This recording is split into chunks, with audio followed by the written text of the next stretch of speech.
Muchas gracias, Marcos. Buenos días a todos, hermanas y hermanos. Como se nos ha dicho desde el principio, bueno, ya hemos iniciado el año, ¿verdad? Este 2018. Nos decía Marcos que es un año donde podemos empezar nuevas cosas, cada uno de nosotros, ¿verdad?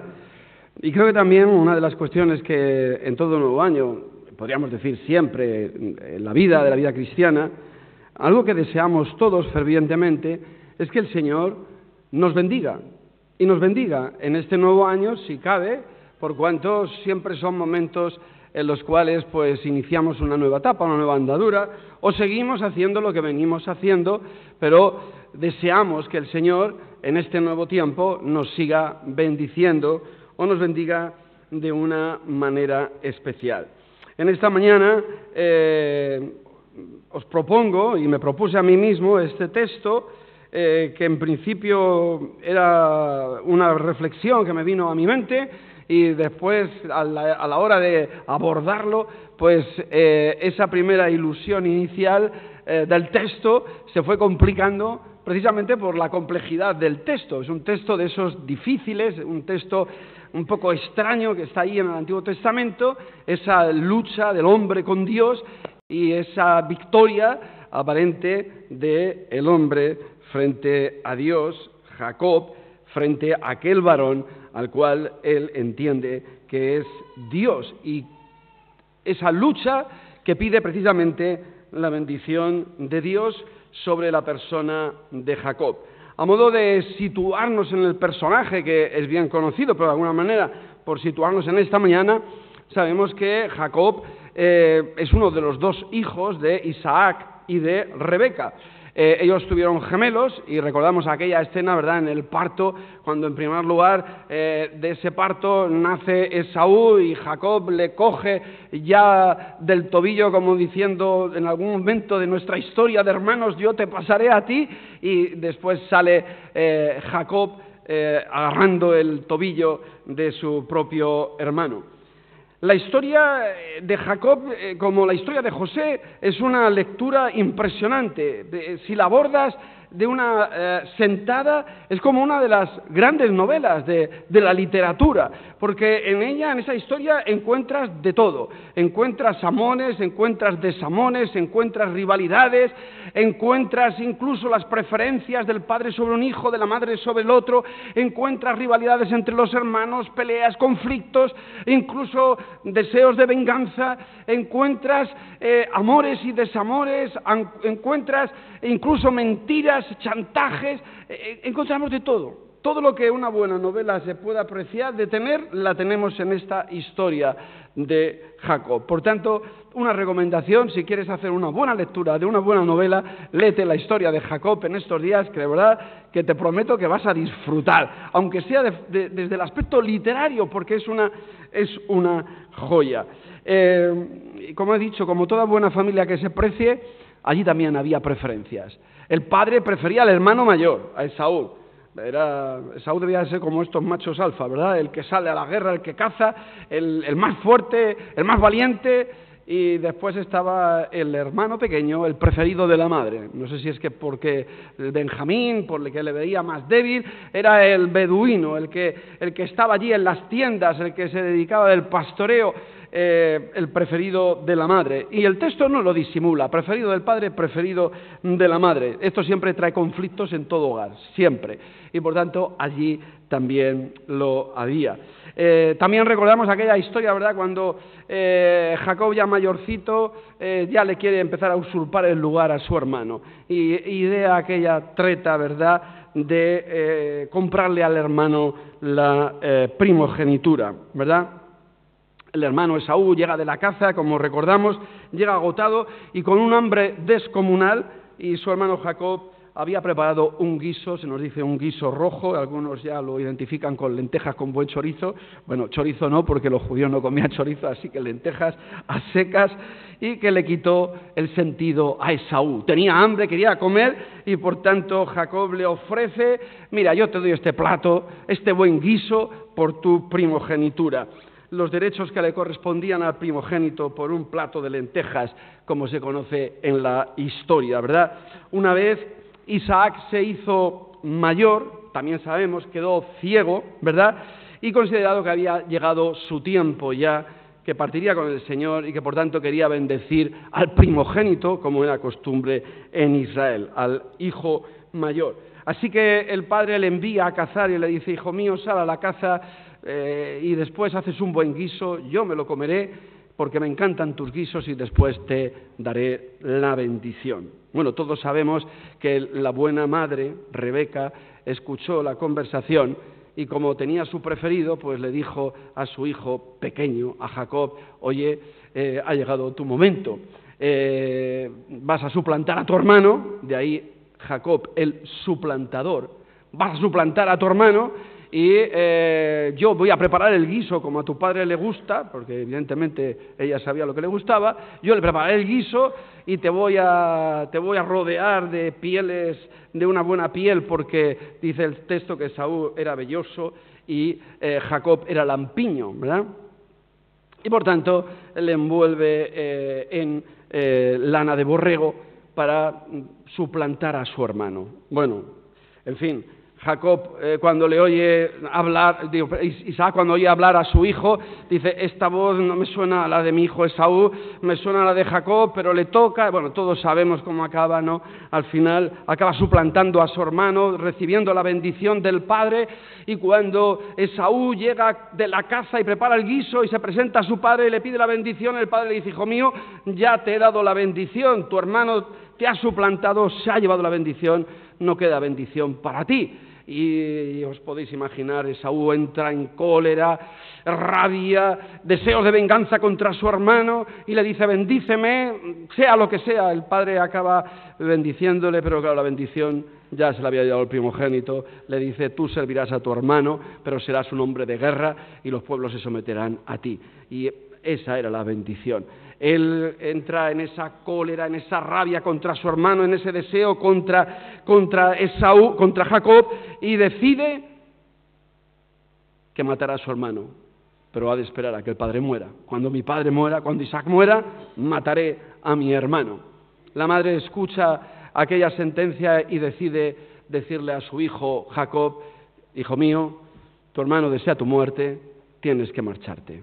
Y le manda con su hermano Labán para buscar allí, entre las hijas de Labán, a su esposa. Bueno, todos sabemos, fue allí el suplantador, el mentiroso, el que había suplantado a su hermano, el que había mentido a su padre, haciéndose pasar por su hermano y diciéndole que él era Esaú, y llega allí y Labán, pues parece ser que era más inteligente o más astuto en ese momento que Jacob. Y ya conocemos la historia, ¿verdad? Jacob le dice: te serviré 7 años por Rebeca, a la cual amo apasionadamente, pero era la menor. El padre, en la noche de bodas, quedan en que 7 años trabajarás por Raquel, y el padre, en la noche de bodas, le hace una jugada inesperada. En el lecho de la madre, en la tienda de campaña, lleva no a Raquel, sino que lleva a Lea, la mayor. Y al mañana siguiente, él ve con quién se ha acostado y dice: esto no era lo que habíamos pactado. Va a Labán y Labán le dice: pues si quieres a Raquel, otros 7 años más. Así que 7 años más por Raquel. El engañador engañado, ¿verdad? Y así se nos presenta. Por eso digo que es una preciosa historia, una preciosa novela para leer, no te la pierdas. Y en aquellos acontecimientos llega el momento en que, para abreviar un poco, llega un momento en que Jacob empieza a tener tanto ganado, tanta riqueza, y conocéis las tretas de Jacob con su suegro Labán, que al final, deciden que esto se está complicando y que hay que marcharse. En ese momento se nos dice que un ángel se le aparece, el Señor se le aparece y le dice que marche y que vuelva con su parentela. En esa vuelta con su parentela, imaginaros, se tiene que enfrentar con su hermano, sabiendo que su hermano Esaú estaba para matarle, había deseado matarle y había jurado matarle, y por tanto se tiene que enfrentar con él. En ese regreso de Jacob para encontrarse con su hermano Esaú, Jacob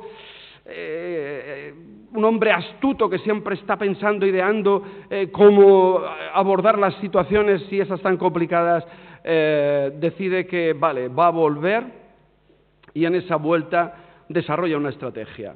Va a mandar a sus siervos en varios frentes para unirse a su hermano Jacob y llevarle regalos, de tal manera que pretendía ablandar a Esaú, para que Esaú le recibiera con cariño. Y entonces manda una comitiva, luego una segunda, luego una tercera y luego una cuarta. Y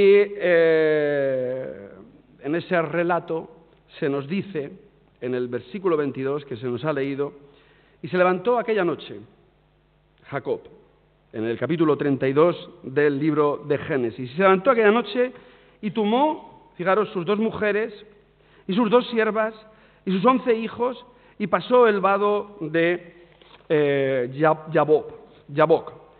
Los tomó pues e hizo pasar el arroyo a ellos y a todo lo que tenía.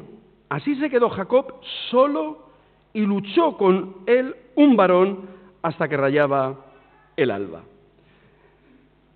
Jacob pasa a sus mujeres, Jacob pasa sus siervas, pasa a sus 11 hijos. Es interesante, ¿eh? Las épocas. No dice que pasó a Dina, la hija no contaba, ¿eh? Pasa a sus 11 hijos y pasó el vado de Yabok. Lo tomó pues e hizo pasar el arroyo a ellos y todo lo que tenía. Así se quedó Jacob solo. Y ya sabemos la historia. Lucha con aquel varón y la lucha es para demandar la bendición de Dios. Y es aquí donde en esta mañana me gustaría tener una reflexión que espero que nos ayude en este sentido y en la dirección de que todos deseamos, creo, y no creo, evidentemente, todos deseamos la bendición de Dios. Todos deseamos que el Señor nos bendiga a nivel personal, que nos guarde, que nos cuide, que nos muestre su voluntad, que nos guíe por la vida. Queremos la bendición del Señor sobre nuestras familias, que las cuide, que las guarde, que las proteja. Queremos la bendición de Dios para vivir en paz, para experimentar la paz de Dios en medio de los conflictos y de las situaciones difíciles de la vida. Queremos experimentar la bendición de Dios también en medio de la Iglesia. Queremos que el Señor nos bendiga con la presencia de hermanos, de nuevas personas que se conviertan, con la edificación de la Iglesia. Queremos que el Señor nos bendiga. Yo creo que en eso todos estaríamos de acuerdo, ¿verdad? En que todos deseamos la bendición de Dios. Pero la bendición de Dios, según el texto, recorre hasta que recibe la bendición una serie de pasos antes de recibir la bendición de Dios. Y es aquí, en estos pasos, que me gustaría en esta mañana que pudiéramos reflexionar juntos para entender que recibir la bendición de Dios implica que tenemos que dar una serie de pasos también nosotros. En primer lugar, deciros que en este sentido de los pasos, ¿no?, que ese primer paso que Jacob tuvo que dar fue reconocer su necesidad de Dios, reconocer que necesitamos a Dios en nuestras vidas. Fijaros que cuando Jacob decide que tiene que volver, cuando Dios le dice que vuelva, se nos dice en el capítulo 32 que hemos leído, pero en el versículo 9 dice: y dijo Jacob, Dios de mi padre Abraham y Dios de mi padre Isaac, Jehová, que me dijiste, vuelve a tu tierra y a tu parentela y yo te haré bien. Menor soy que todas las misericordias y que toda la verdad que has usado para con tu siervo, pues con mi cayado pasé este Jordán y ahora estoy sobre 2 campamentos. Líbrame ahora de la mano de mi hermano, de la mano de Esaú, porque le temo. No venga acaso y me hiera la madre con los hijos. Diríamos que el primer paso, decimos, ¿no?, para recibir la bendición de Dios es reconocer nuestra necesidad del Señor. Jacob había aprendido las malas artes en su vida, había tenido una buena maestra, su propia madre, como hemos visto. Después se las había manejado muy bien, él ya solo con su propio suegro, con los rebaños. más o menos había manejado todas las situaciones de su vida, pero ahora se enfrentaba a la más difícil de todas ellas, que era enfrentarse con su hermano, o encontrarse con su hermano, sabiendo que éste le deseaba la muerte. Ahora es cuando se siente solo, y dice el texto, que tenía miedo, temió. Ante la soledad, ante el miedo, ante la situación que se va a encontrar, sabe que depende de Dios, y por tanto recurre al Señor en oración. Podríamos decir que el primer paso en nuestro crecimiento espiritual, nuestro primer paso a la hora de recibir la bendición de Dios o sabernos bendecidos por Dios es precisamente el ser hombres y mujeres de oración. Hombres y mujeres que ponen su esperanza y confianza en Dios, en medio de una sociedad de excesivo ruido, en medio de una sociedad totalmente autosuficiente y en muchos casos soberbia, que se nos contagia también a nosotros y nos volvemos autosuficientes, soberbios y a veces independientes del Dios del cual dependemos. Por tanto, el primer paso para recibir la bendición de Dios es buscarle a Él en oración. Es a esa búsqueda, a esa petición de Jacob que Dios luego le va a salir al encuentro y le va a responder en ese Peniel, como hemos leído en esta mañana. En segundo lugar, la segunda cuestión es que esto de recibir la bendición espiritual, de saberse uno bendecido por Dios, es un asunto personal. Es un asunto personal de ti y de Dios a solas. Fijaros que el texto nos dice que cuando había pasado todo y a todos y se quedó solo, se le aparece este varón, solo ante Dios, solo con Dios. Y por tanto nuestra espiritualidad, la bendición de Dios sobre nuestras vidas, es un asunto, diríamos, si permitidme, privado, entre Dios y tú. Aquí no valen las comparaciones, de compararme con el otro, con mira, yo soy mejor o peor. No, es un asunto personal, es una cuestión intransferible. Es el hombre solo con Dios, tú solo con Dios. Ahí no valen las comparaciones, ahí no vale el compararme con el otro, a ver quién es más espiritual, es mejor. No, estás tú solo delante de Dios. La lucha se encuentra solo no solamente de personas, sino incluso de posesiones. Lo había pasado todo. Y creo que el texto, de alguna manera, nos debe de sugerir precisamente esto, que delante de Dios no tenemos nada más que nosotros mismos. No podemos poner nada delante de Dios que nosotros mismos. Vamos a ver luego con nuestra propia desnudez, con lo que somos en realidad. Y ahí no vale, como decía, compararnos con los demás. Nuestro crecimiento espiritual, experimentar la bendición de Dios es un asunto personal, íntimo e intransferible. Y por tanto, no vale compararse con nadie. En la soledad, en esa soledad, no hay interrupciones, no hay ruido, no hay nadie que nos distraiga, no hay otros, estoy yo solo con Dios. No me puedo comparar con nadie, con mis hermanos. ¿Recordáis aquella escena del fariseo y el publicano? ¿Recordáis? Yo mejor que este, ¿verdad? No, estás solo delante de Dios, sola delante de Dios. En tercer lugar, experimentar la bendición de Dios implica perseverancia y constancia. Dice el texto que duró toda la noche, hasta rayar el alba. Y evidentemente, en esa, diríamos, narrativa del texto, nos sugiere a través de la simbología que esto fue una lucha, pues eso, larga.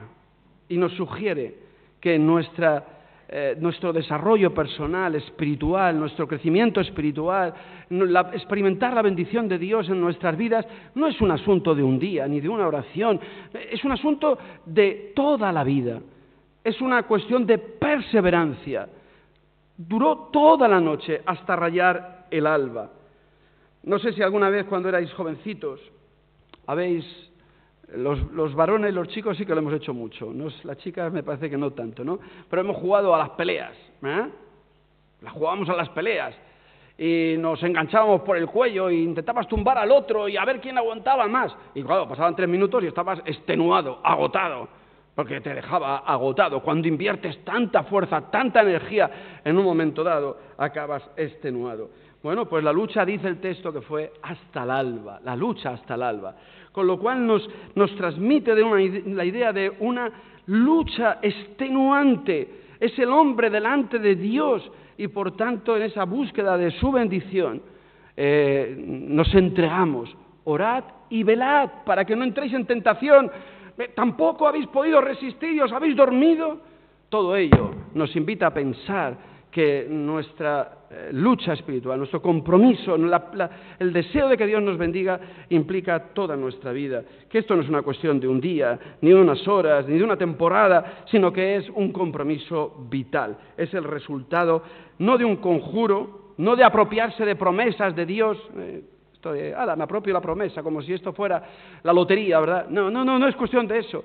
Es una cuestión de ponerse delante de Dios, de responder a sus demandas. Es el resultado de esa lucha permanente y diaria delante de Dios. Experimentar la bendición de Dios en muchas ocasiones nos va a dejar señales que nos recuerden que dependemos de Dios, siempre. Fijaros, dice: así quedó Jacob solo y luchó con el varón hasta que rayaba el alba. Y cuando el varón vio que no podía con él, tocó en el sitio del encaje de su muslo y se descoyuntó el muslo de Jacob mientras con él luchaba. Bueno, los que ya nos hacemos mayores, ¿verdad?, y empezamos a tener a lo mejor un problema de artrosis, ¿verdad?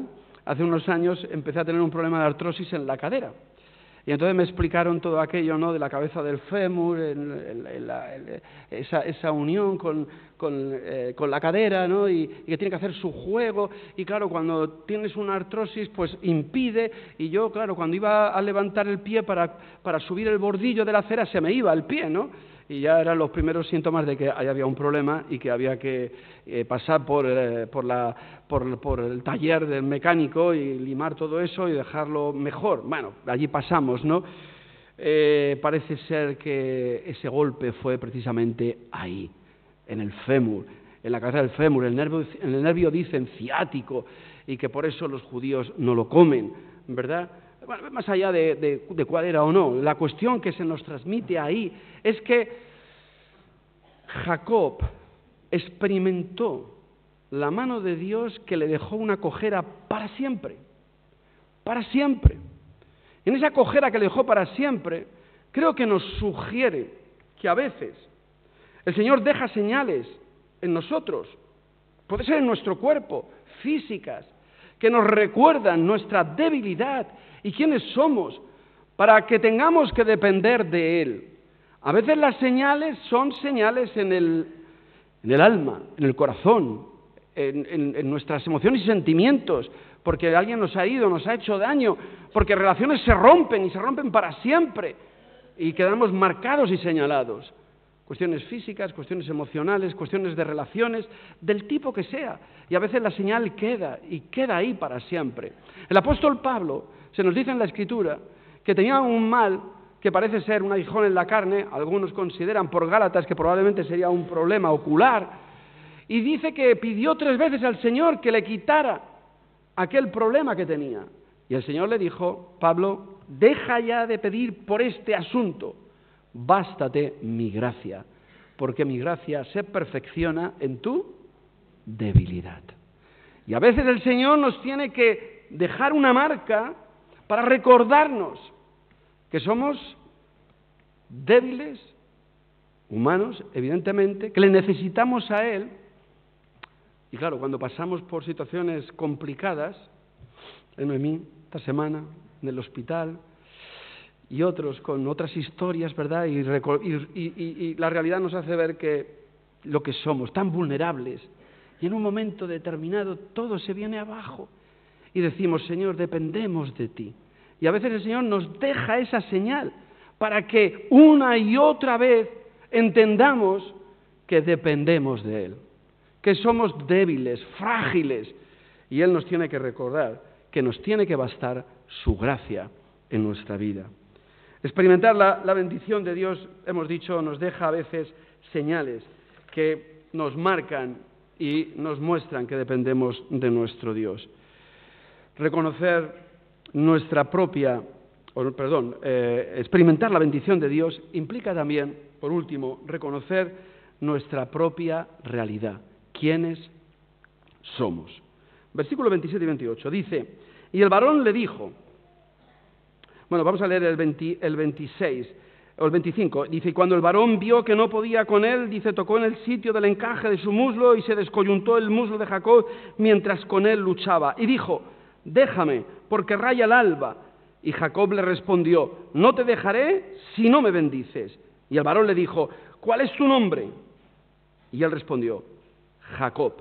Y el varón le dijo, no se dirá más tu nombre Jacob, sino Israel, porque has luchado con Dios y con los hombres y has vencido. Entonces Jacob le preguntó y dijo, declárame ahora tu nombre. Y el varón respondió, ¿por qué me preguntas por mi nombre? Y lo bendijo allí. Dejadme hacer una pequeña reflexión sobre esta cuestión de reconocer nuestra propia realidad. ¿Quiénes somos de verdad? El varón le pregunta, ¿cuál es tu nombre? En Israel el nombre tenía mucha importancia. No es como en nuestra cultura, que le ponemos a nuestros hijos a veces el nombre del jugador de fútbol o de la cantante más famosa. No. En Israel el nombre quería decir lo que los padres esperaban que el niño fuese. Y por tanto el nombre definía el carácter de la persona. Por eso Jacob era el suplantador, ¿verdad? El varón le pregunta, ¿cómo te llamas? Para que Jacob se descubra en su realidad de que es un suplantador, de que es un mentiroso, de que es un impostor. Y tiene que reconocerlo antes de recibir la bendición de Dios. Solo reconociendo quién es, puede recibir la bendición de Dios. Y es interesante ver todos aquellos medios que había utilizado tan mezquinos para conseguir él, por sí mismo, la bendición de Dios. Pero ahora Dios le pregunta por su nombre, porque lo que tiene que reconocer Jacob a la hora de decir su nombre es quién es verdaderamente él. Y es ese estar desnudo delante de Dios y reconocernos cómo somos realmente. ¿Nos corroe la envidia? ¿Nos corroe la ira, la violencia? Madre mía, cuántos, permitidme, descerebrados tenemos en nuestro país. Cuántos hombres agrediendo a sus mujeres, matándolas a sus hijos.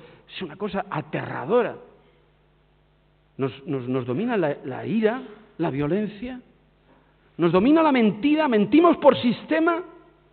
Mentimos cuando pensamos que con la mentira consigo algo mejor y ya entiendo que el fin justifica los medios. ¿Te reconoces en ello?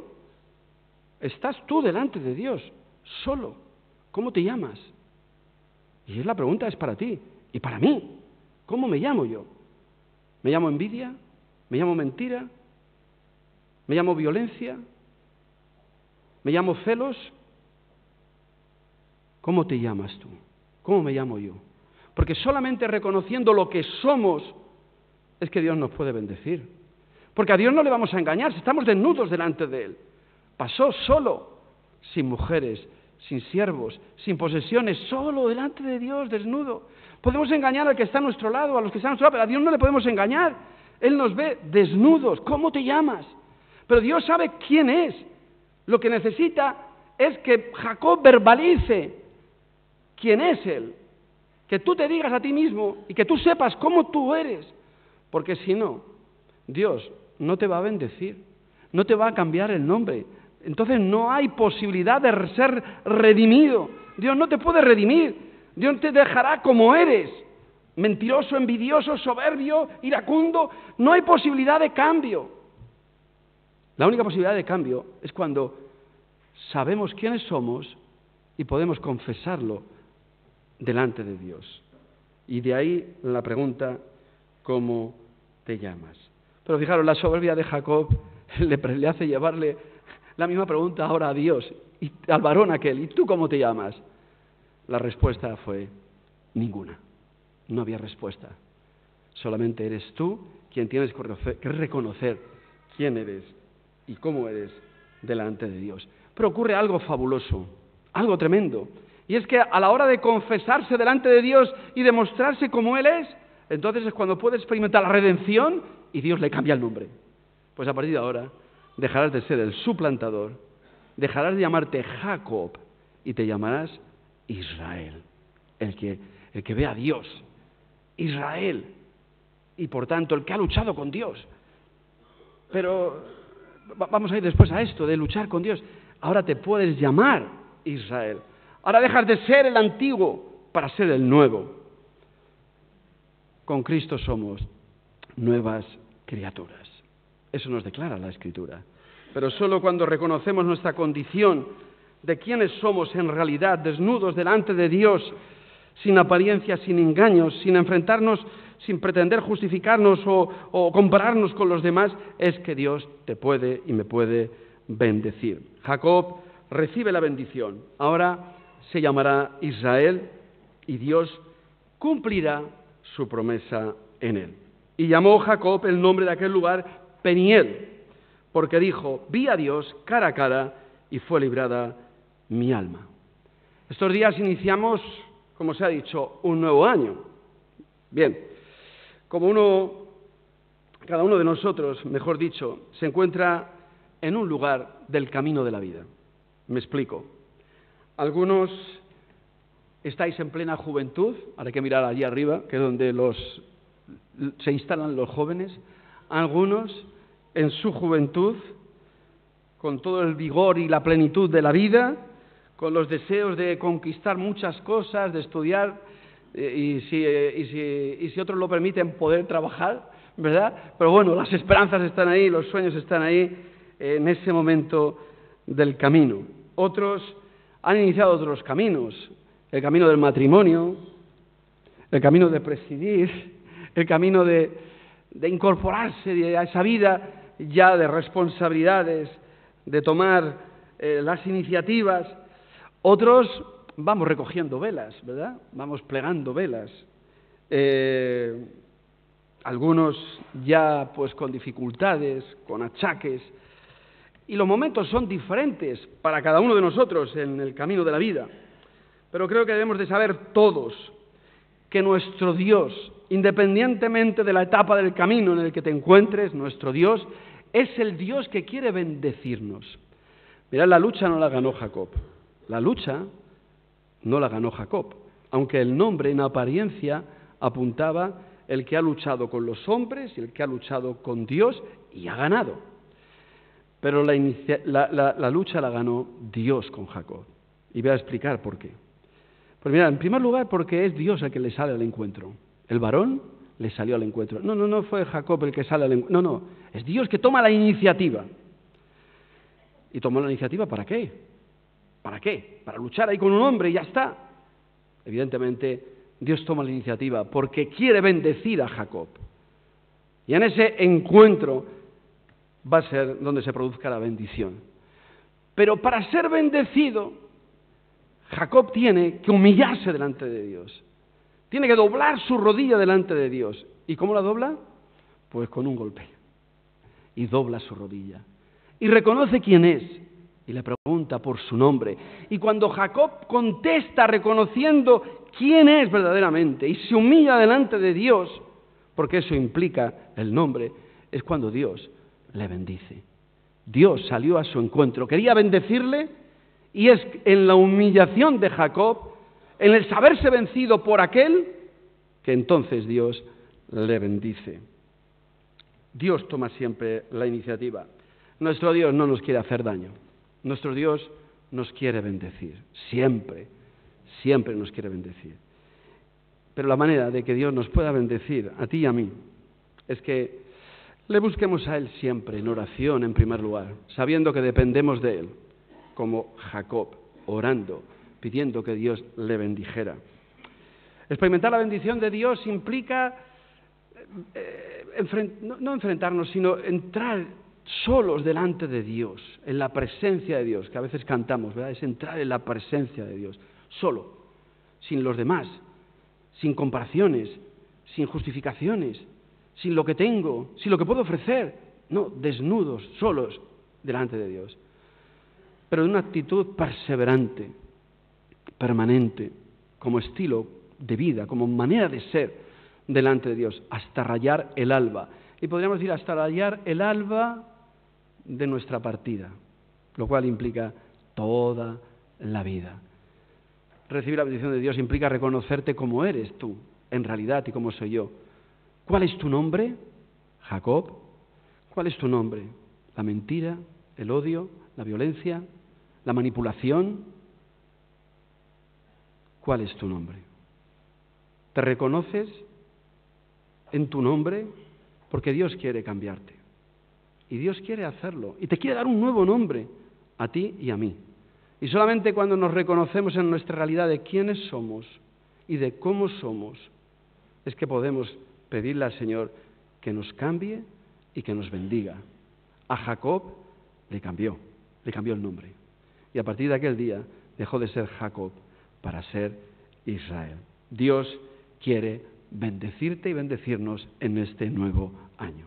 Por tanto, busquemos la bendición de Dios. Hay un recorrido, un camino, lo tienes que dar tú solo delante de Dios, pero también lo tenemos que dar juntos como iglesia delante de Dios. Un nuevo año, nuevos retos, nuevas aspiraciones, nuevas bendiciones de parte de Dios, pero siempre ponernos juntos delante de Él, pedir su bendición, un camino por recorrer. Jacob nos muestra el camino. Que el Señor os bendiga. Amén.